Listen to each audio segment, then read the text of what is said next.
C'est un roc, c'est un pilier, que dis-je, c'est une péninsule. Pardon, je m'emporte, ça c'est autre chose. C'est le top du top 14. 34 essais, 3 commotions cérébrales. Il est plus fort en plaquage qu'en placo, car en IMO, il est 0. Pour être proprio, c'est Bruno. Bonjour à toutes et bonjour à tous, bienvenue dans Proprio à tout prix. Aujourd'hui, une nouvelle fois, on se retrouve dans ce décor magnifique à côté de la Seine, une salle habillée entièrement en Riva, ces bateaux de luxe qui font rêver.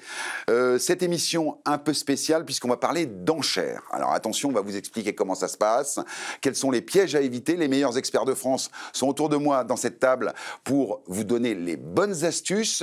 Nous recevrons en fin d'émission Orlansky, alors restez bien jusqu'à la fin. Mais en attendant, comme d'habitude, on va prendre le pouls de la rue et écouter ce que vous en pensez des enchères. Regardez.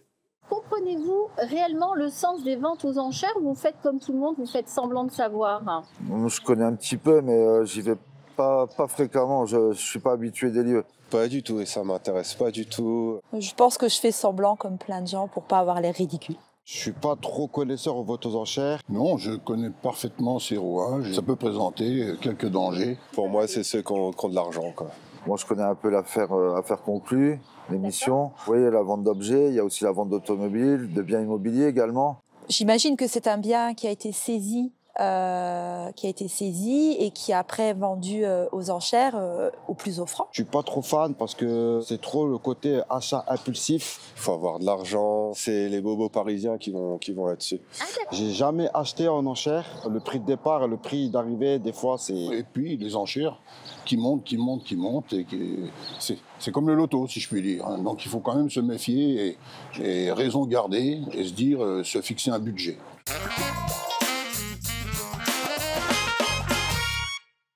Les enchères, comment ça marche? Comme je vous le disais, les meilleurs experts sont avec nous autour de cette table. Enfin, les meilleurs, vous êtes 100 à travers la France. Alexis, le Nord-Cotentin. Et fier de ma région. Et fier de ta région. On va parler des enchères avec toi. Lorna à Bergerac. Mathéo dans le pays de Gex, à côté de la Suisse. Exactement, frontière genevoise. Et un invité spécial pour nous parler des enchères. On le verra dans cette fin de première partie. Quentin Saint-Guilhem, qui est l'heureux patron de Squarimo, qui a créé des enchères interactives sur Internet. Et on verra avec toi comment on a digitalisé, comment on ouvre un petit peu le champ des possibles avec Internet sur ce domaine des enchères. L'immobilier a besoin de changement. Eh oui, exactement. Alors, quelle est votre position pour commencer sur les enchères? Est-ce que vous pensez que c'est quelque chose que les gens, on l'a vu dans le micro-trottoir, connaissent ou ont peur? Je pense que les gens, en fait, méconnaissent souvent les enchères. Ouais. Ils pensent que c'est une opportunité, ça peut l'être et ça l'est parfois. On verra si c'est une enchère, si c'est avantageux ou pas de faire des... On va le voir dans cette émission. Mathéo. En fait, ce qu'il faut bien savoir, c'est que c'est pas si simple que ce qu'on pourrait penser. Ouais. C'est pas simplement on va dans une salle et puis on dit bah voilà, moi je mets 10 000 de plus.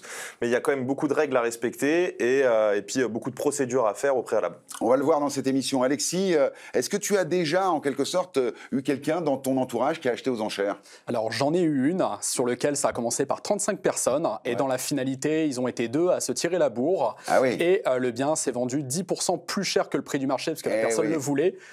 Donc, on le verra dans cette émission, il y a un témoignage édifiant, effectivement, où on peut se laisser, ça s'appelle la folle enchère. Vous verrez tout à l'heure que c'est un des pièges à éviter. Ce que je vous propose, c'est que pour faire le point sur cette affaire, on va vous expliquer de manière très détaillée ce que sont que les enchères. Elodie Miller est partie interviewer un sachant, on regarde.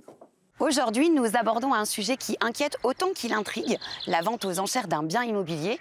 Bonjour Maître Ergotte, vous exercez sur la région de Nancy et merci à vous de venir nous démystifier ce sujet qui est souvent très complexe. Bonjour Elodie. Alors Maître, expliquez-nous en quoi consiste une vente aux enchères. La vente aux enchères, elle est assez facile à comprendre. D'un point de vue général, on a un bien qui est en vente et des enchérisseurs qui vont enchérir sur une mise à prix pour pouvoir acheter un bien.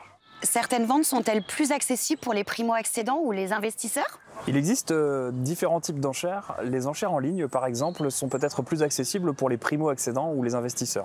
Faut-il un apport financier spécifique pour pouvoir enchérir ? Pour les ventes aux enchères judiciaires, il faudra déposer 2 chèques de banque, l'un avec le montant des frais et l'autre avec un montant qui correspond à 10% de la mise à prix. Alors si j'emporte cette enchère, quel est mon délai pour finaliser l'achat ? Le délai pour finaliser l'achat est différent en fonction des ventes aux enchères. Pour les ventes domaniales, il faudra finaliser l'achat assez rapidement puisqu'il faut payer dans les 30 jours. Ce sera 45 jours pour les ventes aux enchères notariales et 60 jours pour les ventes aux enchères judiciaires. Et la surenchère, qu'est-ce que c'est? Le principe de la surenchère pour les ventes judiciaires et notariales, c'est un investisseur qui peut décider de miser 10% de plus dans les 10 jours qui suivent la vente. En dehors du prix, y a-t-il d'autres frais à prévoir? Pour les ventes judiciaires, il va falloir prévoir de rémunérer son avocat, de payer les frais taxés ou encore les droits d'enregistrement, ce qui représente environ 10 à 15% du prix. Y a-t-il des avantages à acheter un bien immobilier aux enchères? Il peut y avoir des avantages à acheter aux enchères. En vente judiciaire, la mise à prix est souvent équivalente à un tiers de la valeur réelle du bien. Pour les ventes notariales, on se situe entre 70 et 80% de la valeur réelle. Pour les ventes domaniales, l'avantage ne sera pas forcément dans le prix, mais plutôt sur la typologie des biens que vous pouvez acheter, puisqu'on va pouvoir se retrouver avec des anciennes casernes ou d'autres anciens bâtiments publics. Et les pièges alors? Ça, c'est une bonne question. Les pièges, ça peut être les frais qui peuvent être plus importants que la normale, ou encore l'impossibilité de conditionner son acquisition à l'obtention d'un prêt. Mais il y a parfois aussi une absence de garantie. Si je veux éviter les mauvaises surprises, il vaut quand même mieux être accompagné par un professionnel, non? Pour les ventes judiciaires, ce sera obligatoire, il faut l'assistance d'un avocat. Pour les ventes notariales, le notaire qui réalise la vente aura un devoir de conseil, mais vous pouvez prendre aussi votre notaire qui peut vous assister en plus dans la transaction. Maître, merci beaucoup. J'imagine qu'on va se revoir très prochainement. Alors à bientôt. C'est moi qui vous remercie, Elodie, et à bientôt. Bon, nous voilà renseignés. 3 grands domaines d'enchères, Mathéo. Le domanial, le judiciaire et le notarial. Voilà. Alors, est-ce qu'on peut faire un petit rapide tour d'horizon de ces 3 types d'enchères? Alors le domanial, c'est des biens en fait vendus par l'État, donc ça peut être une caserne, une école, un logement de fonction. Le bien notarial, c'est un bien qui est souvent vendu en ligne par les notaires en fait. Ouais. Et le bien judiciaire, c'est un bien qui a été saisi souvent par rapport à une dette. Ça, c'est le truc le moins sympa en fait. Hein. Oui, parce que le notarial, on peut y aller volontairement, contrairement au judiciaire où là, c'est clairement de la saisie, que ce soit bancaire ou pour autre chose, quoi. D'accord. Est-ce qu'on ne parle pas de vente à la bougie aussi pour les notaires?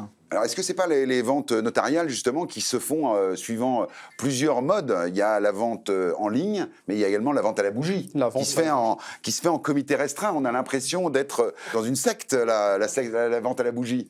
Bah effectivement, et c'est aussi un coup de pression, puisque, voilà, pour ceux qui ne connaissent pas, c'est ces 2 fameuses bougies. Donc, dès qu'elles sont éteintes toutes les 2, on prend l'offre la plus haute. Ah oui. Et ça peut être aussi un moyen de pression. Donc, voilà, c'est un petit peu dangereux, je pense, pour un acquéreur qui pourrait peut-être acheter plus cher que la valeur réelle du bien. C'est ça. C'est là où il ne faut pas s'emballer. Ouais. Ouais, c'est ça. Mais globalement, est-ce que c'est une bonne affaire, les enchères? Est-ce que vous, qui êtes des experts, qui êtes au contact, est-ce qu'on peut faire des bonnes affaires et est-ce que c'est accessible à tout le monde? Alors, c'est accessible à tout le monde dans la mesure où on a les procédures à suivre. Par exemple, se faire accompagner par un avocat. Donc, ça a quand même un coût initial qui est à peu près de 400 €. Ah oui. Donc, il faut quand même être averti du fait qu'on va dépenser de l'argent, peut-être sans avoir de bien. Ah oui. En plus de ça, après, il va falloir poser... Non, mais ça, c'est important, Mathéo. Donc, tu dis à nos téléspectateurs, vous ne pouvez pas aller à une vente aux enchères si vous n'avez pas un avocat avec vous, c'est ça? Exactement. Il faut être systématiquement représenté par un avocat qui va pouvoir enchérir à nos côtés. Ah oui, d'accord. Pour un particulier. Pour un particulier. Et une des grosses contraintes, c'est effectivement de déposer, entre guillemets, une consignation qui est là pour vraiment justifier de sa capacité de financement. On va le voir dans cette émission. Effectivement, il y a des contraintes quand même assez élitistes finalement. Voilà. C'est ça. Il y a des contraintes. Après, on peut faire des bonnes affaires comme on peut en faire des moins bonnes, mais surtout dans le domaine domanial, finalement, on va vendre du patrimoine français, par exemple des phares ou autres. Et quel est le prix d'un phare? C'est très compliqué de définir ça. Le prix d'un phare? Ouais, bah voilà. Ah oui. Donc finalement, c'est un peu... Ça coûte à peu près chez Norauto, Speedy, etc. 250 € à peu près. C'est à peu près ça? Oui, c'est à peu près ça. Ah oui. Bon. Non, mais du coup, le prix du phare va être désigné finalement par la vente aux enchères, ce qui aurait pu être beaucoup plus compliqué à définir en termes de prix. Alors voilà, ce que tu dis, c'est que les enchères peuvent en quelque sorte aider à l'estimation d'un bien. Exactement. Ouais. C'est une estimation par le marché en fait. Mais il y a 2 cas d'usage, parce que tout à l'heure tu posais la question, est-ce qu'on fait une bonne affaire? La réalité, c'est que s'il y a beaucoup de monde, il y a un côté, une certaine émulation. On s'emporte, voilà, une excitation. Et là, je pense que finalement, il y a des biens qui peuvent être un peu surpayés. Et par contre, s'il y a peu d'engouement, et ça c'est peut-être un petit peu le cas des biens qui sont vétustes, usés, voilà, finalement, il y a des belles opportunités à saisir. Alors, ce que j'aimerais, parce qu'on a une exclusivité grâce à Lorna dans cette émission, elle a eu la chance, grâce à un avocat extrêmement sympa, de pouvoir suivre une vente aux enchères de l'intérieur, quasiment. Hein. C'est ça. On a réussi à rentrer dans la... Donc ça n'a pas été une mince affaire, parce que pour rentrer, là pour le coup, fallait montrer patte blanche. Il nous a beaucoup aidé, cet avocat, et on est rentré à l'intérieur de la vente aux enchères. On a pu voir comment ça se passait. On a eu droit à aussi accéder aux acheteurs. Ouais, c'est ça. Alors on va regarder ce reportage, c'est Maître Morand, regardez. Acheter un bien aux enchères fait rêver. Gain de temps, gain d'argent, mais est-ce vraiment une bonne affaire? Pour démêler le vrai du faux, je reçois Maître Morand-Monteil, avocat spécialiste en droit de l'immobilier. Maître, pour commencer, de quel type de vente parle-t-on exactement et qui peut y participer? Le principe de vente aux enchères, c'est le principe de la concurrence. On met en concurrence de façon structurée des gens qui veulent acheter. Alors vous avez deux sortes de ventes. Vous avez les ventes de biens mobiliers. On sait que cela se passe devant ce qu'on appelle un commissaire-priseur. Ça peut être également un commissaire de justice qui se charge de vendre au plus offrant des biens mobiliers. Mais en matière immobilière, c'est une compétence particulière. Il y a un monopole. Alors pour les ventes volontaires, c'est ce qu'on appelle les notaires. Et pour ce qui est judiciaire, ce sont les tribunaux. On entend souvent que ces ventes permettent d'acheter à prix cassé. Est-ce un mythe ou une réalité? Ce sont les deux. Vous avez des opérations dans lesquelles les ventes se font par des familles en indivision, des suites de succession qui ne savent pas quoi faire de leurs biens. Et vous avez affaire à des biens mais absolument somptueux, parcs, jardins, piscines, tennis, pigeonniers, bref, à des prix qui peuvent être effectivement très intéressants. De même que l'on peut tomber sur des entreprises en liquidation judiciaire qui se dépossèdent de tous leurs actifs immobiliers, dans lesquels on peut encore acheter des biens à des prix très intéressants parce qu'ils sont en l'état et souvent nécessitent des travaux importants. Parce que s'il y a des travaux, il faut bien entendu en tenir compte pour être certain de faire une belle affaire. Et on peut faire de bonnes affaires. Les enchères sont toutes portées par des pas minimum de 100 €. Elles peuvent être bien plus supérieures. Et ces pas de 100 € sont portés en fonction d'un timing que vous pouvez repérer au niveau de l'écran là-bas, à savoir que nous aurons systématiquement un temps de 95 secondes pour porter une enchère supérieure. Et à chaque enchère portée, quelqu'un d'autre pourra à nouveau se renchérir jusqu'à ce que l'enchère se termine. Voilà, l'audience va commencer. Je vous dis à tout à l'heure. Allez, voilà, l'audience est terminée. J'étais intervenu dans une opération d'acquisition. Ça veut dire qu'il y a des gens qui sont venus me voir pour acheter. Quelqu'un a surenchéri sur la première mise à prix de 20 000. Elle est partie à 28 000. Mon client estimait que le prix était trop cher. Il n'a pas insisté. Voilà concrètement ce qui s'est passé à l'audience d'aujourd'hui. Il y a eu toutes sortes de lots. Certains ont été vendus, d'autres ne l'ont pas été. Et j'avoue qu'il y avait certains biens qui méritaient que l'on s'y présente et sur lesquels on pouvait faire une bonne opération. Au cœur de l'action, Lorna, là, franchement, Maître Morand-Monteil. Oui, tout à fait. Tout à l'heure, j'ai dit Morand. Il a deux noms. Alors, il est extraordinaire. On voit qu'il est investi. Alors, dans cette vente, moi, j'aimerais qu'on s'attarde. Il y a eu une vente qui a été réalisée. La personne que représentait cet avocat, finalement, n'a pas eu l'affaire. C'est quelqu'un d'autre qui a enchéri. Oui. Et on a eu surtout beaucoup de personnes qui étaient présentes à cette vente et qui n'ont pas pu enchérir parce qu'elles n'étaient pas représentées par un avocat. Ah oui. Et donc, en fait, ils étaient même déçus. Et c'est une anecdote, hein, mais il y avait un couple qui était présent parce qu'on venait de leur saisir leur maison. Ils avaient réussi à obtenir de l'argent pour pouvoir racheter. Et finalement, comme ils n'étaient pas représentés, ils ont vu leur maison leur passer sous le nez et acheter par quelqu'un d'autre. Après, même quand on gagne l'enchère, il ne faut pas fêter trop vite parce que dans les 10 jours qui suivent la vente aux enchères, c'est possible que quelqu'un réenchérisse à minima de 10% du prix qui a été vendu et quelqu'un peut nous passer sous le nez. Donc, il faut attendre avant de sabrer le champagne. Oui, avant de sabrer le champagne. Et il y a aussi un point qui est à rajouter, c'est les frais d'adjudication qui sont de 8 à 10%. Et oui. Donc ça, avant de crier victoire, il y a ces frais qui sont à prendre en considération. Oui, bah ça coûte, on a l'impression que c'est pas cher, mais après il y a plein de frais qui se rajoutent. On voit que effectivement c'est quand même un peu fermé ce milieu. Ça a été compliqué. On a une espèce d'opacité en quelque sorte de ce milieu. Là, on est dans une vente judiciaire. C'est vrai que c'est pas des histoires ou c'est des tranches de vie qui sont pas très agréables.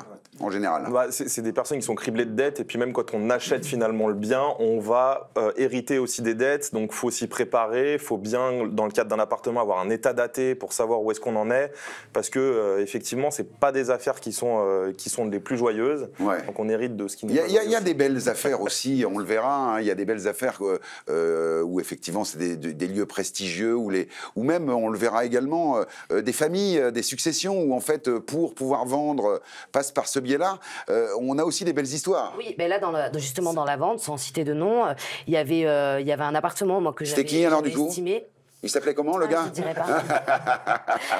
Sans citer de nom, donc. Hein. Sans citer de nom. C'était qui, donc? Alors, il s'appelait comment? Voilà. J'avais estimé un appartement, en fait, à 190 000 € et il est parti à 52 000. Ah oui, 52 000 hors frais? Oui, hors frais, bien sûr. Ah oui. Mais bon, ça reste... Et les frais sont de 150 000. Moi, j'aimerais d'ailleurs partir plutôt sur les VNI, les ventes notariales interactives, sur lesquelles on se rend quand même compte qu'aujourd'hui, les deux cas majeurs, ça va être vraiment pour des biens qui sont à la demande de tous, sur lesquels il va y avoir plusieurs intéressés. Et ensuite, comme on dit, des biens comme des phares, comme des châteaux, où c'est difficile d'estimer, on n'a pas de recul et de matière sur le marché. Et là, justement, on a ces possibilités-là, tout en sachant que le vendeur a du coup une sécurité avec le fameux prix de réserve, qui n'est pas atteint. Alors justement, alors là, c'est une très bonne transition, puisque Quentin est avec nous.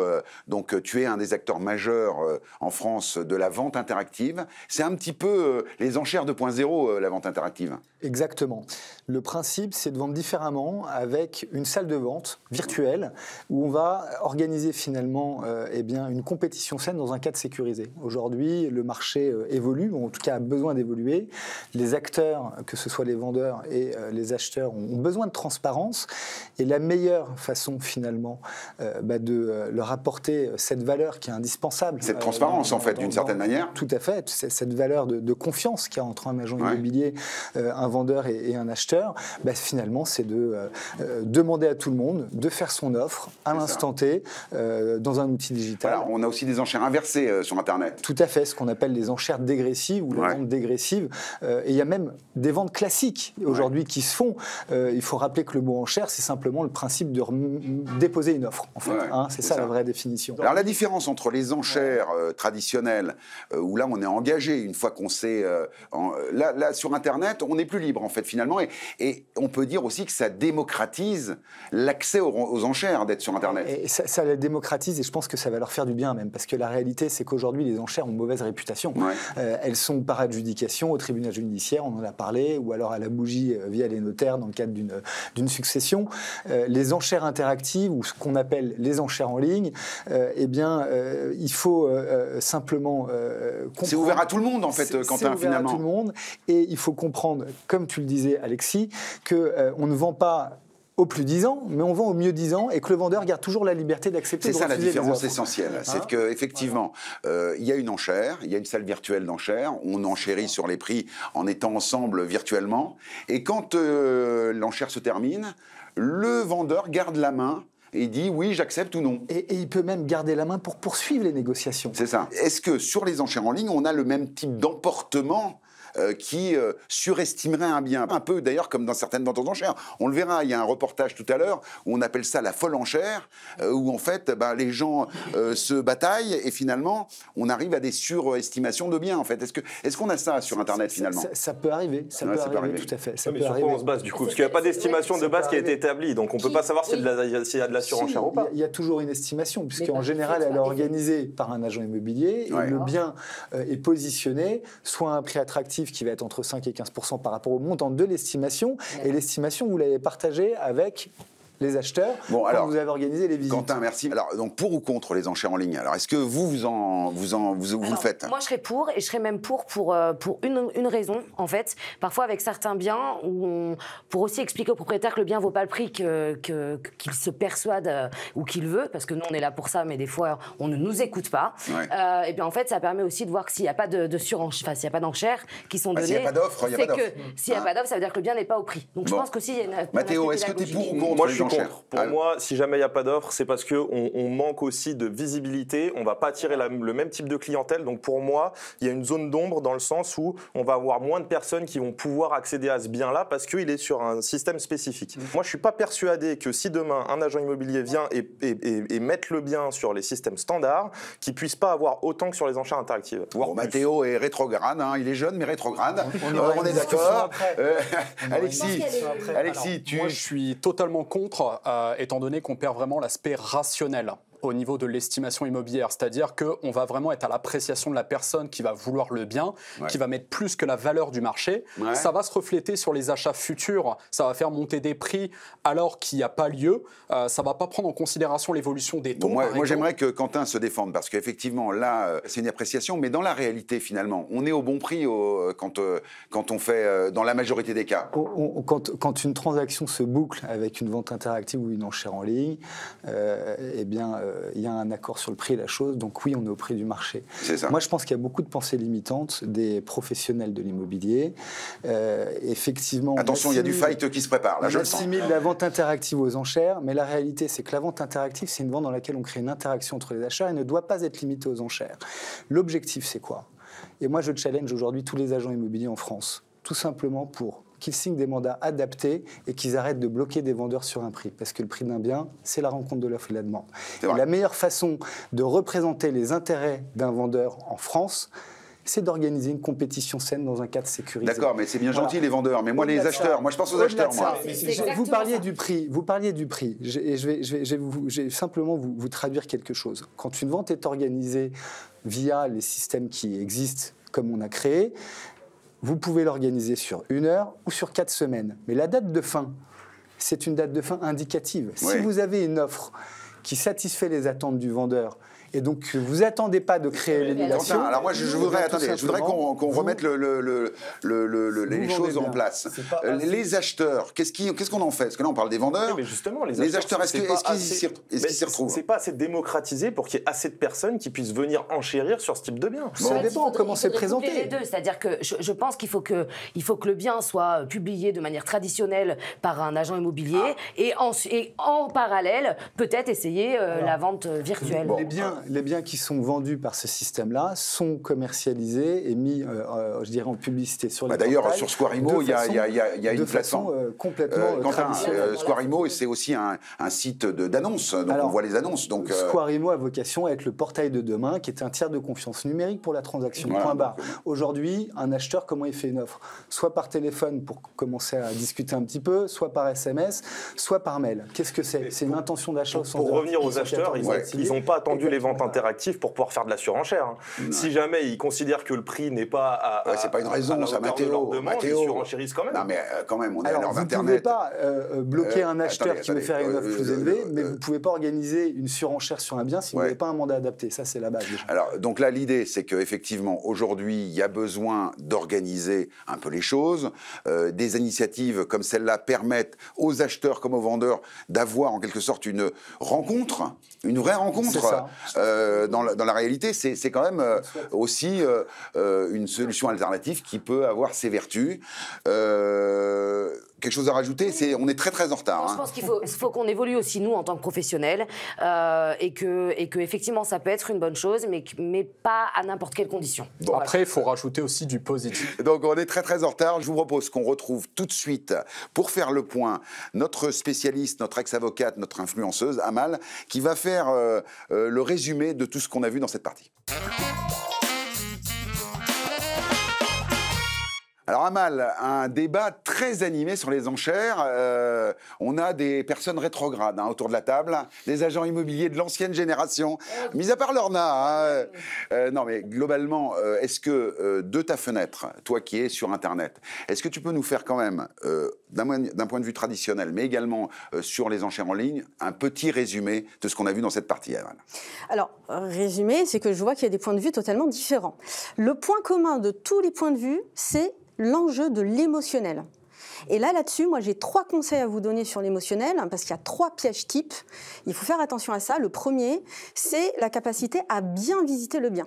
Alors ça a l'air très basique, mais il faut savoir qu'il y a des visites, notamment sur Paris, qui s'annulent au dernier moment, et ça amène les gens à faire des enchères sur des biens qui ne sont pas visités. Alors très attention à ça, parce que ça c'est le piège numéro 1. Deuxièmement, c'est le sujet des fausses enchères. Il y a beaucoup d'arnaques en ligne, c'est pour ça que moi je ne suis pas trop sur les ventes aux enchères en ligne, des sociétés qui vont vous dire que pour 297 €, eh bien, vous allez pouvoir être sur une aide sur la négociation d'un bien aux enchères. Ce sont des gens qui vont négocier pour vous, mais en fait, il n'y a rien qui est fait. Rien à voir avec Quentin, là, du coup. Rien à voir avec Quentin, mais il faut savoir que Internet, il faut vérifier aussi quand même. Hein. Voilà. Alors, et le troisième point, attention aux frais. Parce que si les ventes aux enchères existent, c'est que les biens sont dans des copropriétés sinistrées, des charges de copropriété qui sont élevées, des taxes foncières aussi qui sont importantes. Donc faites attention à ça, c'est plutôt pour les initiés. Merci beaucoup pour ces bons conseils. Les amis, vous avez été très passionnés sur ce débat. À la fin de l'émission, les amis, Orlansky sera avec nous, le sculpteur controversé, qui nous racontera les mystères de son histoire. D'ici là, vous restez avec nous, parce qu'en deuxième partie, on va regarder tous les pièges à éviter. Il y a pas mal de choses que vous allez apprendre dans cette deuxième partie. À tout de suite.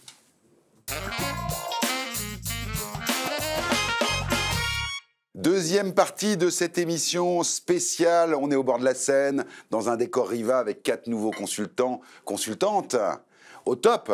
C'est génial, on est super bien. Franchement, le décor est exceptionnel, sublime. Très content de parler d'un sujet au final où ça contrecarre un peu les codes de l'immobilier classique, et surtout on va parler d'émotion, parce qu'en vente immobilière judiciaire, il y a beaucoup d'émotions. Vous avez vu en première partie, ça s'est un peu fighté. Hein. Bon alors Hugo Menton, tu es revenu avec plein d'images qui font rêver, et puis surtout l'interview d'un phénomène. Hein. Tout à fait. J'aime beaucoup la vente judiciaire, surtout aux enchères, parce qu'on parlait d'émotion, et on va parler de ça justement. Et il y a plein de choses, l'ego, l'émotion et le temps surtout. C'est ça qui est important. Nelly, l'Est de la France n'a plus de secret pour toi. Hein. Écoute, ça n'a plus du tout de secret, et je suis très contente d'être là et d'aborder ce sujet. Très bien. C'est un sujet que j'adore, et je suis moi-même... très active aux ventes aux enchères. Ah oui. Ah d'accord, ça va être très sympa. Aurélie, la Corse, alors là franchement, le soleil, là, on a un peu moins de soleil aujourd'hui. Oui, mais on a les bateaux. On a les bateaux, on a la Seine, c'est quand même sublime. Et Marie, bien sûr, notre chouchoute, qui représente la région de Lyon, Beaujolais-Val-de-Saône. Beaujolais-Val-de-Saône, voilà. Voilà, on est sur, effectivement, 3 filles au top, et Hugo qui est au milieu. Je suis très bien entouré. Voilà. Les enchères, est-ce que c'est une opportunité réelle? Est-ce que c'est fait pour tout le monde? Ce que je vous propose, donc, c'est de regarder un petit reportage d'Amal qui a été visité, un 38 mètres carrés qui a été vendu aux enchères à Paris dans le 20e. Ça permet d'introduire le sujet, de voir les risques. C'est ça l'objet de cette deuxième partie. On y va. Aujourd'hui, on va aller visiter un bien qui a été mis aux enchères dans le 20e arrondissement de Paris, mise à prix de 65 000 €. Pour 38 mètres carrés, ça a l'air d'être une très bonne affaire. Je vous emmène avec moi en visite.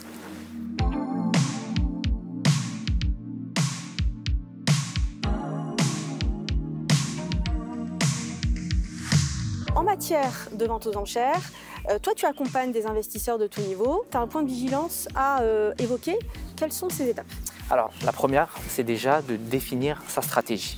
En fonction de ses capacités financières, de ses capacités à gérer une opération, de ses objectifs, de son secteur d'habitation, eh bien, il faut définir une stratégie. Type de bien, budget, secteur, parce que la stratégie, elle est propre à chacun en fonction de ses objectifs, si c'est un achat-revente qu'on veut faire, si c'est un investissement locatif, si c'est simplement un achat patrimonial qu'on veut faire, eh bien, il faut avoir la bonne stratégie. Savoir anticiper et d'estimer le coût des travaux entre la visite et la vente, parce qu'on ne peut pas déterminer la valeur d'un bien sans l'avoir visité.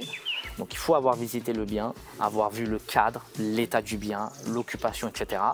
Puis, et même d'avoir consulté le cahier des charges, qui est spécifique aux ventes aux enchères.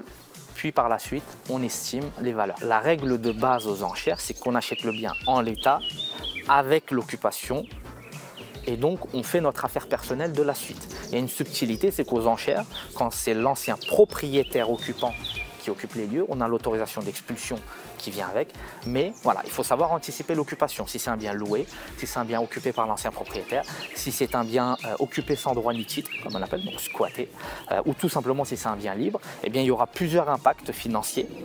Savoir anticiper donc au niveau financier, savoir déterminer si les travaux vont être rentables ou pas en fonction de si c'est un achat-revente, si c'est un investissement locatif, si c'est un bien patrimonial, et de savoir aussi trouver le bon interlocuteur au niveau des travaux et suivre les travaux. L'accompagnement n'est pas uniquement dédié à des débutants, ça peut être aussi fait pour des personnes, par exemple marchands de biens, qui ont beaucoup d'expérience en matière d'investissement immobilier, mais sur les ventes aux enchères, ça reste spécifique. Ben, merci beaucoup Erkan. Merci à toi Amal. Alors voilà, là on est de plein pied dans le sujet. 38 mètres carrés, la mise à prix 65 000. Le malheur des uns fait le bonheur des autres. Hein. On est, donc très attractif. Oui, non, mais dans le 20e, hein, on le dit, hein, c'est 10 000 € du mètre pour vous qui nous regardez. Bien sûr. Donc en fait, 38 mètres carrés, 350 000 €, 380 000 €. C'est complètement fou ça. Donc là, mise à prix 65 000 €. Est-ce que ça veut dire que ça va être vendu 65 000 €? Non, ça c'est le prix d'appel. C'est le prix d'appel. 0% de chance. Alors, en fait, la vente. Bah, vas-y, je t'en prie. Excuse-moi, il faut toujours que ça soit un prix attractif, moins 30% en dessous du. Ah bah là, on n'est pas à moins 30%, là, on est à moins divisé par 3, là. Oui, tout à fait, mais bon, je pense qu'ils ont voulu mettre ce prix-là justement pour attiser, Oh, et forcément, ça va parce que monter dans les communément, tu as tours. raison, c'est 30%. Voilà. Mais c'est vrai que là, un prix attractif comme ça ne partira jamais à ce prix-là. Ah bon? Ça va Pourquoi? monter dans les tours. Mais parce que toi, tu te positionnerais sur ce prix-là. Moi, je me positionnerais, Hugo se le monde positionnerait. se positionnerait. Donc, Bien on sûr. monte les enchères. Oui, d'accord, mais là, justement, on le voit dans le reportage. Qui achète? Est-ce que nous, on y a accès à ces Alors, ventes aux enchères? bien sûr qu'on aurait accès. Mais si, tout le monde y a accès. Après, c'est les professionnels qui sont plus aguerris à l'exercice et qui forcément épluchent plus les annonces, Mais etc. écoute, je vais te contredire parce que moi, j'y vais régulièrement et je suis pas. Mais tu es professionnel d'immobilier? Non, j'y vais en qualité perso. Oui, mais tu es professionnel de l'immobilier. Oui, tu es une des meilleures expertes de France dans l'Est de la France. Mais non, mais tu es professionnel de l'immobilier. Elle essaie de nous avoir. Je fais souvent régulièrement avec un ami qui est lui-même un particulier, pas professionnel de l'IMO. Non, je pense que c'est ouvert vraiment à tout le monde. Oui, mais il faut des liquidités, puisque Je pas de pense prêt. que c'est ça la Non, mais Nelly, elle est blindée, faut le savoir. Hein. Après, attention, une chose à savoir là-dessus, c'est que au niveau des ventes aux enchères, c'est comme le poker. C'est-à-dire que tu as des joueurs professionnels qui peuvent perdre, mais qui connaissent les risques. Voilà. Tandis qu'un joueur amateur, il va faire all-in sur quelque chose, mais prend beaucoup plus de risques. Beaucoup l'image. Donc, effectivement, on est un peu sur all-in. En plus, tu sais que c'est une pathologie Ouais. de participer aux enchères. Ça s'appelle the cliving. Ouais. En fait, c'est le pouvoir d'avoir envie d'acheter. Ah oui, c'est c'est ça. compulsif. Et tu as beaucoup de gens, en fait, tu as 40% des gens qui assistent aux ventes aux enchères qui ont cette maladie. Et le risque, justement, le C'est le risque prix du marché, en fait, finalement. Mais le Ils risque achètent dans au-dessus les du prix du enchères, marché. c'est de surenchérir et de trouver, parce qu'on a des cas où tu achètes au plus cher que le prix du marché. Bah oui, c'est ça. c'est ça. En fait, tu as ce côté addictif du jeu. Et t'as envie, ça te donne des émotions. Il y a de Moi, la l'adrénaline première, quand tu bah voilà, fais moi ça. la première quand j'y vais, c'est pour ça que j'y vais, j'adore, ça me fait vibrer. C'est pour ça. Ah, t'aimes bien ça, hein. Ah, je vois le genre. Elle cherche l'émotion, Nelly, hein. Mais moi j'adore, j'ai ce côté un peu joueuse, j'avoue. Ouais. Mais bon, après. Mais c'est- chose importante quand même, il ne faut pas qu'il y ait de clause suspensive d'obtention de prêt. Hein. Bah oui. Donc c'est un paiement cash. Ah, en fait, t'es engagé tout de suite. C'est ça, donc c'est T'as pas de 10% voilà. tout de suite et les 90% dans les Dans le mois. Et des fois, c'est 1%, ça dépend du prix du bien en fait. Mais c'est bien que tu dis ça, Marie, parce que finalement, ça va filtrer aussi. Parce qu'on dit Exactement. qui va Oui, acheter. bien sûr. Qui va acheter, ben, c'est les gens qui sont peut-être aussi préparés à ça, donc qui ne vont pas faire de prêt. Donc, qui ont pas des faire de liquidités, prêt, qui ont de l'épargne, on est etc. préparé et on a l'argent Mais pour le ça faire. reste élitiste parce que ni tout le monde peut se permettre d'aller avec du Bien cash sûr. On est bien d'accord. sur les Alors, vous qui nous regardez, il faut vous renseigner parce que tout le monde ne peut pas assister comme ça. du tout, non. Voilà, il faut quand même se préparer. Alors, on va aller rêver un petit peu. On est au bord de la Seine, mais à Menton, il y a des très belles images. On le disait en démarrant cette deuxième partie. Tu as rencontré Olivier Taboué, qui est un personnage à Menton. C'est un personnage. C'est un personnage. N'en dis pas trop parce que on va avoir sa présentation. Je fais un petit teasing, mais en tout cas, c'est quelqu'un qui fait beaucoup d'affaires sur mon secteur et qui explique très bien et qui est un acteur majeur sur Menton. Bon, regarde, tu as fait une très belle présentation. Regardez, il y a des images de Menton magnifiques. Vous me retrouvez aujourd'hui à Menton, perle de France, avec derrière moi l'iconique vieille ville classée au monument historique, où parfois même certains biens s'y retrouvent aux ventes aux enchères immobilières. J'ai le plaisir aujourd'hui d'être reçu par une figure iconique du marché local immobilier, Olivier Taboué, qui nous reçoit et qui va nous aider à comprendre un peu plus en la matière. Suivez-moi. Bonjour Olivier. Bonjour Hugo. Merci de nous accueillir, merci pour ton temps. Où est-ce qu'on se retrouve du coup? Alors là, on est dans le Palais Ozonien, donc immeuble 1900, pour faire simple, et qui a la particularité d'avoir été pendant un demi-siècle une salle de vente aux enchères où le marteau résonnait chaque jeudi après-midi pour les mentonnés. Il est incroyable, notre ami là, Olivier Taboué, sapé comme un pape là. Bien sûr. Et dans un lieu magique.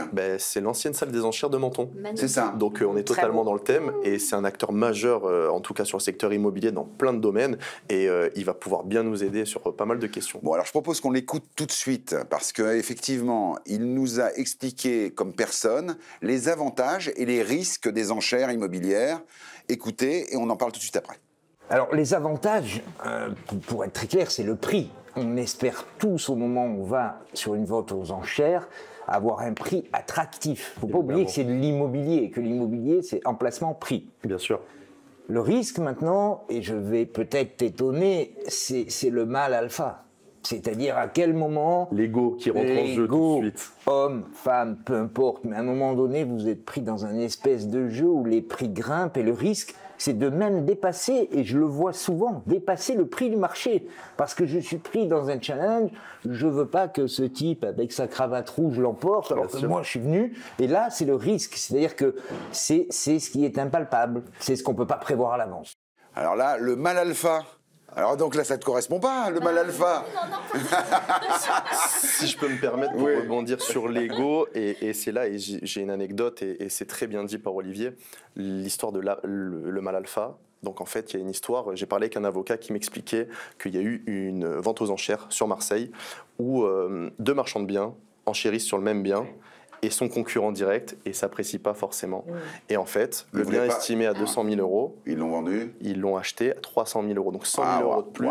Donc en fait, ce qu'il faut savoir, c'est que l'ego, la testostérone et l'immobilier, ça fait pas bon ménage. Il faut que ça reste devant la porte du tribunal. Et c'était une bonne affaire quand même au final ou pas? 100 000 euros de plus que... donc ça a été revendu à perte. L'histoire, c'est que ça a été revendu à perte. Donc c'est une opération qui a été à perte pour un professionnel de l'immobilier. J'ai eu le cas sur un appartement aussi, mise à prix 220 000, il s'est vendu 310 000 euros.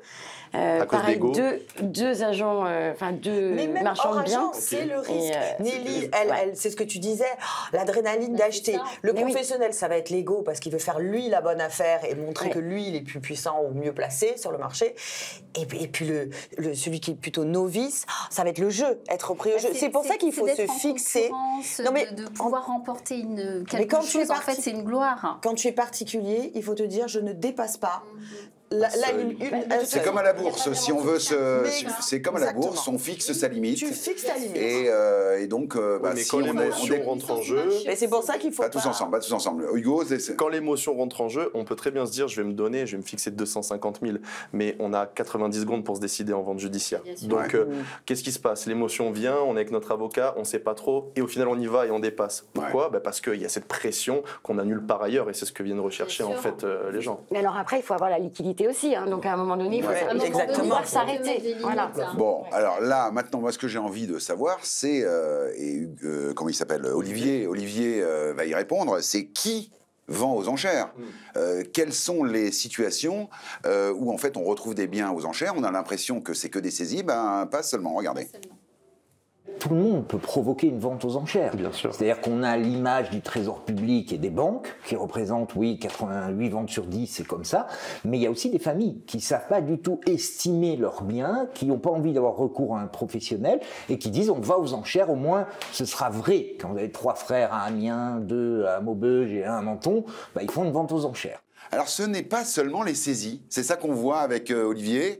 Il y a aussi des cas où, en fait, les successions, les indivisions, on met ça aux enchères. Comme ça, on laisse le marché travailler. Et puis, nul n'est censé rester en indivision. Donc, à un moment donné, s'il y en a un des deux qui veut vendre, ça part aux enchères. Et puis, finalement, aussi, il y a des couples qui ne s'entendent pas. Pour aller plus vite, ils décident de vendre. Ça, c'est nouveau, ça?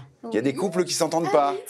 Ah d'accord. C'est tout nouveau. En fait, ça peut être un moyen rapide et efficace de toucher, de récupérer son. Mais alors comment ça se passe si on veut pour mettre aux enchères, il faut quand même qu'on soit d'accord, que les deux propriétaires soient d'accord quand. Alors dans deux l'histoire ou du couple. plusieurs, parce que ça soit une indivision ou dans le cas d'une communauté. Ah, mais quand on s'entend pas. Quand le notaire va dresser un PV de difficulté, et là ça peut être amené à un partage judiciaire.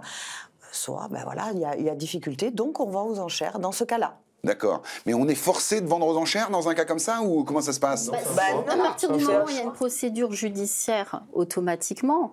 Mais si par exemple il y a un consentement entre les deux, on peut effectivement. Mais ma question c'est est-ce qu'à un moment donné, quand on n'arrive pas à se mettre d'accord, est-ce que la vente aux enchères devient quasi obligatoire en dehors de le consentement des propriétaires? Est-ce que ça peut arriver ça peut être une vente forcée à un moment donné. S'il n'y a pas d'accord, oui. Ah oui. S'il n'y a pas d'accord, le juge décide d'une vente forcée. Ah donc le juge peut décider d'une vente forcée aux enchères. Si les propriétaires ne sont pas défaillants, non, parce que forcément, le bien, il n'a aucun problème d'un point de vue judiciaire. Après, si on va sur une vente notariale, où là, du coup, c'est une volonté commune de faire une vente aux enchères, on peut le faire aussi. Après, c'est pas ce que nous on conseille en tant qu'agent immobilier. Mais avant d'en arriver là, moi je vois dans le cadre de mes expertises judiciaires, quand même on évalue le patrimoine, on crée des lots quand vraiment les co-indivisaires ils n'arrivent pas à s'entendre, on crée des lots, on affecte des lots. Et si vraiment on n'y arrive pas, c'est là qu'on arrive aux enchères. Bon, alors moi j'ai un autre sujet qui m'intéresse, c'est effectivement, ça s'adresse à des professionnels du secteur, en grande partie on le voit avec Olivier, et là il nous raconte, écoutez bien, regardez bien, hein, il nous raconte une histoire d'acquisition où on ne peut pas dire qu'il se soit fait avoir. On a acheté un immeuble entier où en fait, dans une vente aux enchères, vous avez un prix qui est fixé et on peut descendre ce prix. En général, c'est stipulé dans l'annonce qui est obligatoire. On peut descendre de 30, 40%. Là, c'était en gros 30. Et 100% des gens qui visitaient le bien étaient effrayés par les travaux. Et là, c'est le côté marchand de biens que l'on a également qui fait qu'on sait que quelque chose apparaît dramatique, mais peut, pour un coût raisonnable, être transformé. Et on a acheté un immeuble entier sur la commune de La Turbie avec une vue féerique, notamment sur le Grand Prix de Monaco. Et cet immeuble a été acquis à des conditions extrêmement avantageuses, puisque le travaux faits, c'est une opération qui a dégagé plus de 100% de marge, donc c'est très bien. Ah ouais, 100% de marge quand même. 100% de marge. Mais ça, c'est pas tout le monde. Le gars. C'est pas tout le monde qui peut le voir. Ça. Ouais. C'est un vrai professionnel avec une expérience et qui a multiples opérations. Et en rebondissant sur le fait de qui va aux enchères, qui achète, on peut voir que tout le monde peut y aller. Non mais moi ce que je vois là dans cette histoire, c'est qu'effectivement il faut quand même être aguerri pour voir la bonne affaire. Parce que ça peut être une très mauvaise affaire au final. Voilà, c'est parce que là, tous les gens étaient complètement abasourdis par les travaux. Finalement, lui, ça lui a pas fait peur. Et moi, je connais un marchand de biens aujourd'hui qui travaille essentiellement sur des achats ventes aux enchères. Ouais. Bien sûr. Moi aussi, c'est pareil. J'ai des clients, c'est exactement pareil. Ils vivent que de ça, en fait. Oui. C'est leur kiff. Ils essayent de trouver la bonne affaire aux ventes aux enchères. Et effectivement, au mois d'août, par exemple, tu n'as jamais personne, il y a peu de ventes. Et c'est peut-être là que tu fais la bonne affaire. Ah oui, quand on a, effectivement, il faut regarder la saisonnalité des enchères. Exactement, parce quand que tout le monde est en vacances. Et je vais te raconter quelque chose après. Oui, vas-y, t'as le temps. Tu peux y aller? Ouais. Alors, en fait, j'ai un client avec qui j'avais signé un compromis pour un terrain à 250 000 €. Oui. Il s'avérait que le propriétaire était en procédure, mais le jugement n'était pas tombé. Le procès tombe, mon compromis s'annule. Compromis signé à 250, je préviens mon client, j'ai écouté, allez très très vite au tribunal, vous inscrire et portez-vous acquéreur aux enchères, mais sous le nom d'une autre société. Ouais. Il va au mois d'août au tribunal, il se retrouve tout seul, mise à prix 125 000 €, il obtient le terrain à 125 000 €. Au lieu de 250. 250 et le pire. J'ai pas eu le droit à rémunération. On n'a rien donné.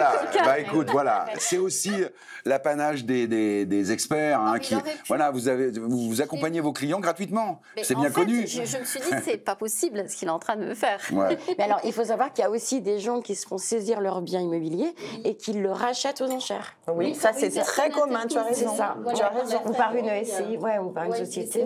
Mis à part Nelly qui achète aux enchères et qui fait faire des bonnes affaires assez protégées. Mis à part ça, qui achète aux enchères? Donc Olivier nous répond encore. Un puits de science, le gars. Regardez. D'abord, tout le monde ne lit pas les annonces. Elles sont obligatoires. Ensuite, il faut la présence d'un avocat. Tout le monde n'a pas l'opportunité de connaître un avocat que l'on va payer. Il faut un montant de 10% de la mise à prix du bien qui soit consigné. Et après, tu ne peux pas mettre une clause suspensive de prêt. Aujourd'hui, on sait que beaucoup de ventes sont faites avec des prêts. Donc, tous ces éléments-là font que c'est presque un réseau de professionnels qui va aller aux ventes aux enchères. Et que même si, en théorie, le particulier a accès, en réalité, le particulier n'y va pas. Bon voilà, là, je crois que c'est clair. Les professionnels qui achètent en majorité dans ces ventes aux enchères, il le dit bien, mais pas que finalement. Bah, écoute-moi Bruno, moi j'ai un copain. Oui, il fait que ça. Il fait que ça parce qu'il a touché un gros héritage. Il a l'impression d'avoir un travail. Je l'avais dit, elle connaît que des mecs blindés. Elle est blindée elle-même, elle va aux enchères. Effectivement, quand on fréquente un petit peu ce genre de choses, on voit que les professionnels sont aguerris et que c'est la majorité des acquisitions. Le nerf de la guerre, ça reste l'argent et l'aspect financier. Parce que en fait, il n'y a que les particuliers qui ont une aisance financière qui peuvent y aller. Sinon, c'est des professionnels. Bah oui, c'est ça. Est-ce que vous avez des exemples autour de vous de gens, alors mis à part les personnes que connaît Nelly, hein, qui touchent des héritages de plusieurs millions et qui vont dans les salles aux enchères comme une distraction, est-ce que vous avez des gens plus modestes qui arrivent quand même malgré tout à participer aux enchères? Bien sûr, complètement. Il y a des particuliers qui regardent les annonces, comme il disait, qui ont un peu un pécule de côté, puisque c'est 10%, et qui ont acheté leur résidence principale comme ça. Et qui peuvent donc d'une certaine manière, s'ils prennent un peu à l'avance, consigner les sommes et assister aux enchères. Mais qui ont déjà prévu ça, et du coup, pendant un moment, étudient les annonces, etc., qui se portent. Alors on vous le dit, hein, allez aux ventes aux enchères en août. C'est le conseil de Nelly. Parce qu'il n'y a personne. Mais il n'y a souvent pas beaucoup de biens à la vente. Je suis un peu à contre-courant de ça parce que je vais à contre-courant de ça et je ne conseille pas forcément aux primo-accédants notamment d'aller sur des ventes aux enchères ou ce type de clientèle parce qu'on n'apprend pas à courir le marathon, je veux dire, sans entraînement et je pense qu'il faut un minimum d'entraînement et un minimum de possibilités pour pouvoir aller aux ventes aux enchères. Je ne suis pas d'accord. Pourquoi? Parce que déjà, tu as un bon avocat, tu as ton avocat qui te porte les enchères. Donc tu es guidé. Il suffit que tu aies, là je te rejoins, de l'argent, de l'épargne, mais pourquoi tu peux être primo-accédant et dire justement je vais essayer de bénéficier d'une opportunité aidée par mon avocat qui me porte. Voilà. Bien accompagné. Alors il y a dans les enchères il y a des trucs un peu fabuleux. C'est la folle enchère. Alors ça on va en parler. Ça c'est quand même extraordinaire. Attendez, on en parle tout de suite après. Olivier, lui il a eu une folle enchère avec un mec qu'il n'aimait pas beaucoup, j'ai l'impression. Imagine le scénario où tu vas, tu te bats contre quelqu'un, tu obtiens un prix, tu signes tes papiers, le marteau est tombé, tu es heureux, et il y a un type qui est resté dans son canapé, et il a 8 jours pour faire une folle enchère de 10% minimum, et lui, juste, il surenchérit parce qu'il considère que tu as fait une très belle opération et qu'il y a encore la marge pour en faire une autre. Puis la petite histoire, c'est très marrant parce que c'est un ami à moi qui ne savait pas que j'étais l'acquéreur du projet. Un très bel appartement, 3 pièces, bord de mer, vue Cap-Martin, magnifique. On arrive à avoir un prix qui est environ 30% en dessous le marché. Et lui, il voit passer l'opération et il réaugmente de 15% derrière. Donc, j'étais déjà dans mes plans, on était avec mon fils, la déco était faite, et au bout de 4 jours, ça tombe, il y a quelqu'un d'autre, et on n'a pas été plus loin, c'est lui qui l'a acheté. La folle enchère, alors ça c'est quand même extraordinaire. Il faut quand même savoir être conscient que quand on surenchérit un bien, on a 10 jours pour... Exactement. Voilà. Ouais. Et il faut surenchérir de minimum 10%. Oui, ce qu'il disait. Et ça te fait l'ascenseur émotionnel. Ouais, tu es content, tu as réussi ton enchère et... Mais là c'est Hugo, c'est ce qu'on disait tout à l'heure. Hugo, c'est toi qui as vu Olivier, c'était une vengeance en fait. Bah, je crois, hein, parce que bon, c'est un acteur majeur du secteur, il a des concurrents forcément. Donc, qu'est-ce qui s'est passé? Il y a un concurrent qui est venu et qui, avant 10 jours, a mis plus de 10%. Donc, ils n'ont pas voulu surenchérir et rentrer dans cette bataille d'ego. Mais ce qu'on discutait tout à l'heure par rapport à l'émotion, ils étaient très contents pendant 2-3 jours du projet. Et finalement, l'émotion est redescendue à 0. Donc, Bon, un petit mot pour terminer cette partie. On va retrouver tout à l'heure Orlansky, Richard Orlansky, qui est le sculpteur incroyable. Il a plein de révélations à nous faire. Il va nous parler de son immobilier et il est partie prenante, notamment à Dubaï, etc., pour faire des immeubles. On le connaît pour ses positions controversées, mais c'est quelqu'un de talent. On a hâte de le recevoir. Pour terminer, Nelly, le conseil, si on veut participer à des enchères pour nos téléspectateurs. Alors, moi, je donnerais comme conseil déjà de bien regarder tout le cahier des charges, de faire les visites si possible, parce qu'il y a des visites de prévues. Un conseil, j'avais dit. Hein. Un conseil. Alors, bien regarder le cahier des charges. Bien regarder le cahier des charges. Bien être accompagné. Bien être accompagné. Visiter, je rebondis, parce qu'on ne s'est pas tout souvent fait, et c'est très important. Et Marie, pour terminer? Alors, on peut faire des très bonnes affaires, mais il faut être quand même conscient que le malheur des uns fait le bonheur des autres. C'est ça. Et j'aime beaucoup cette fin parce qu'effectivement, on n'a pas beaucoup parlé. C'est souvent aussi des cas dramatiques, hein, malheureusement. Bon, ce que je vous propose, c'est de terminer cette émission comme on le fait habituellement avec un peu de légèreté. Et on va retrouver avec grand plaisir Maxime qui va nous parler des people. C'est People Imo.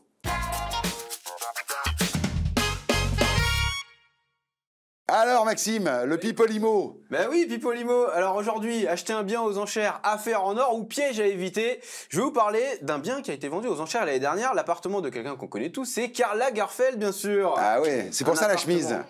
Eh, la fashion week ou... Beau gosse, attends. Ouais. On fait un effort. Bon. Un appartement magique avec une vue féerique sur le quai Voltaire à Paris.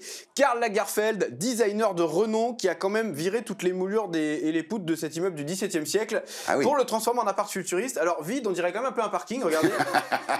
Voilà, donc ça fait 260 mètres carrés avec les meubles. C'est quand même plus sympa, regardez. Ah oui. Ah ouais, voilà. Ouais, c'est un peu mieux. Quand même plus sympa. Alors, chose incroyable, il était proposé aux enchères à 5,3 millions et il a fallu que 19 minutes pour que ça soit vendu pour 10 millions d'euros. Non, sérieux? En 19 minutes. Ah, 19 minutes. Incroyable. Alors, j'ai retrouvé la plaquette de vente. Ils sont quand même très malins, nos potes les notaires. Pour éviter les touristes, il y a une consignation de 1 million à mettre juste pour avoir le droit d'enchérir.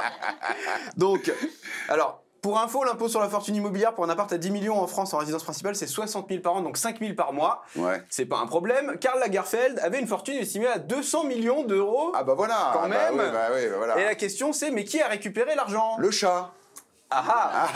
Pas que, mais dans son testament, il a mis plusieurs proches, dont son pote le mannequin Baptiste Giabiconi, qui a eu le droit à 30% du total. Ah oui, quand même. Et plus surprenant, en effet, Bruno, Choupette, le chat, qui était déjà blindé.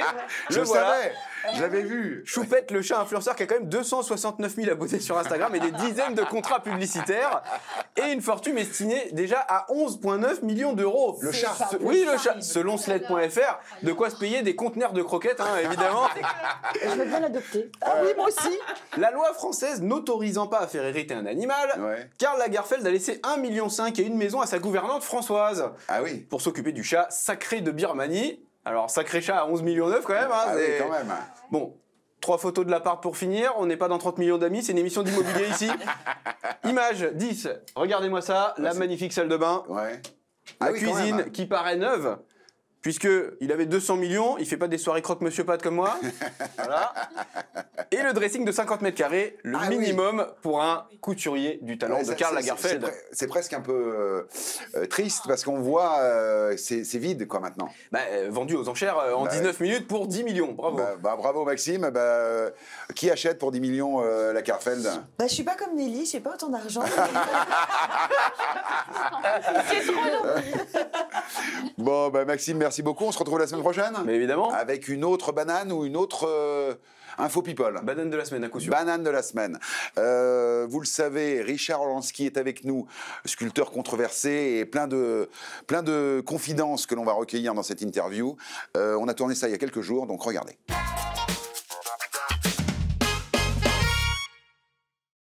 Dans l'invité du samedi, on reçoit Richard Orlansky.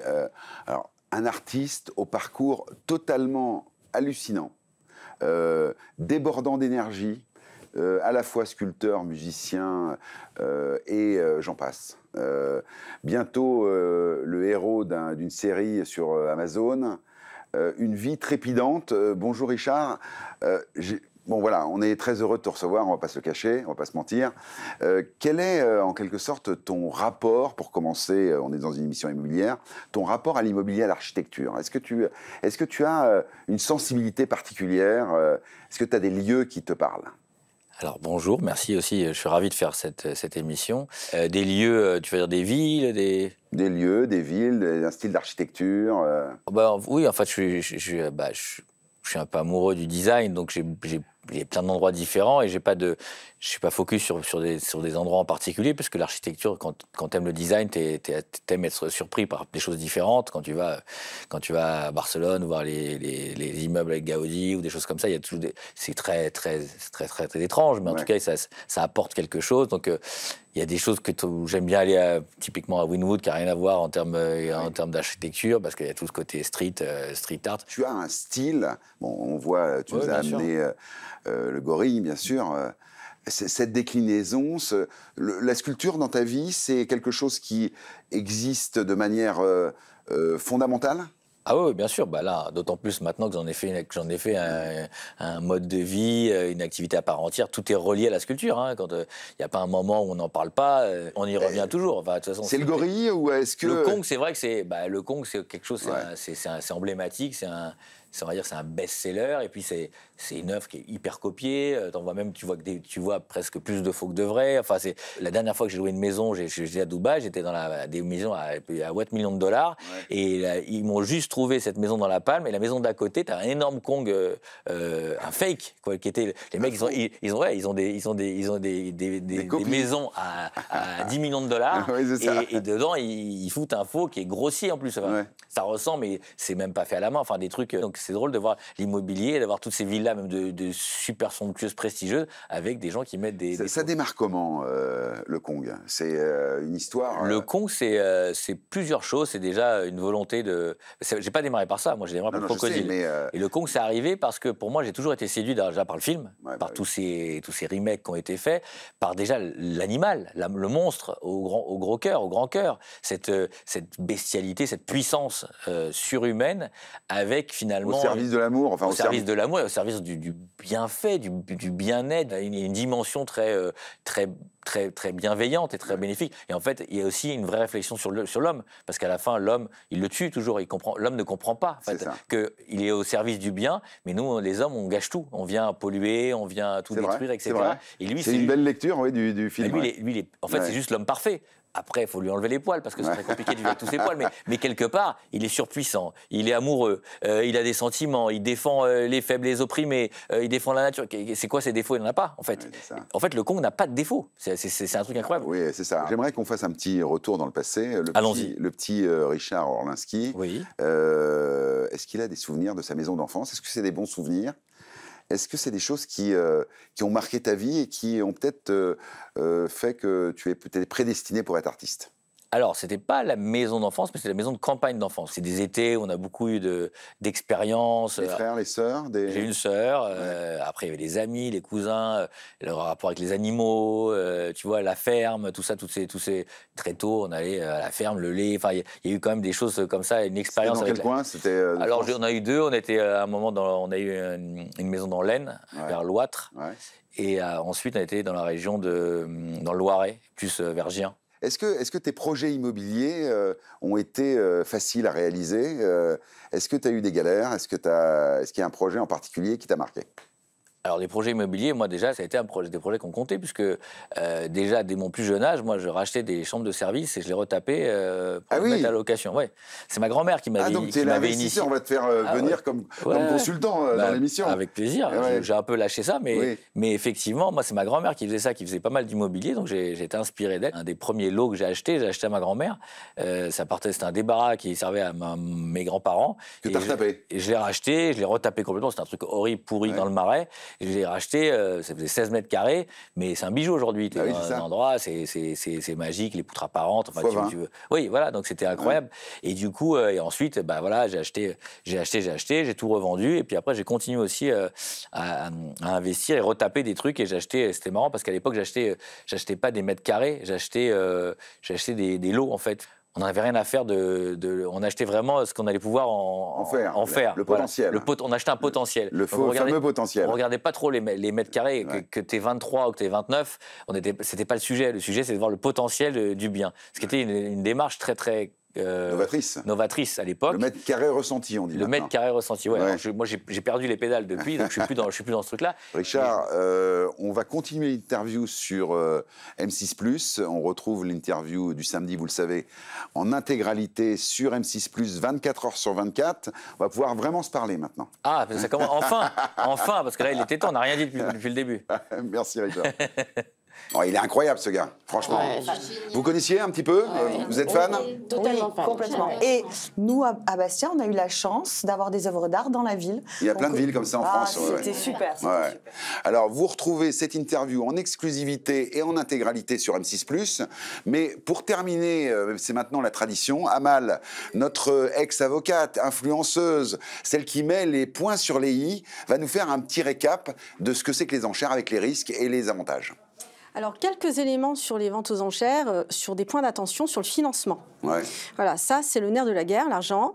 Il faut juste savoir que le chèque de consignation qui peut aller de 5 à 20%, eh ben, ça s'encaisse tout de suite. Ah oui. C'est un chèque de banque.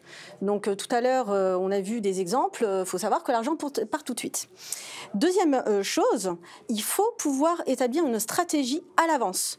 Beaucoup de personnes sont dans l'émotionnel, mais ne savent pas finalement pourquoi elles veulent acheter un bien. Est-ce que c'est de l'achat-revente? Est-ce que c'est de la résidence principale? Il faut savoir que ce sont des stratégies qui n'ont pas les mêmes impacts fiscaux et qu'il faut pouvoir anticiper avec son banquier notamment. Et troisième point, et là c'est une petite question que je vous pose, est-ce que vous savez les pros dans une salle aux enchères, où est-ce qu'on les trouve et comment on les reconnaît? Comment on les reconnaît? Alors ça, c'est une bonne question. Ils ont des costards à 500 papiers, des costards en marbre. Non, parce qu'on dit, voilà, il y a l'émotionnel, attention, il y a des pros, etc. Et ceux qui ne bougent pas, en fait, qui sont... C'est ceux qui sont debout au fond de la salle. Ah voilà, c'est ça. Voilà, parce qu'ils sont derrière, donc on ne peut pas lire leur visage, et donc eux contrôlent au contraire l'émotionnel des personnes qui sont dans la salle. Et voilà, donc, voilà, petit tips. Un bon conseil d'Amal, si vous voulez faire comme un pro, mettez-vous au fond de la salle, comme à l'école, hein. Vous êtes... Mais debout. Debout. Merci Amal. Bon, c'est déjà la fin de cette émission, vous avez été parfaite, hein, et parfait Hugo. Merci pour ce témoignage d'Olivier, là, c'était incroyable. Hâte de faire le prochain. Bon, hâte de faire le prochain. On se retrouve pour d'autres aventures immobilières la semaine prochaine pour la dernière de la saison, hein, qui aura lieu le 14 juin. En attendant, je vous souhaite plein de bonnes choses et ciao, salut.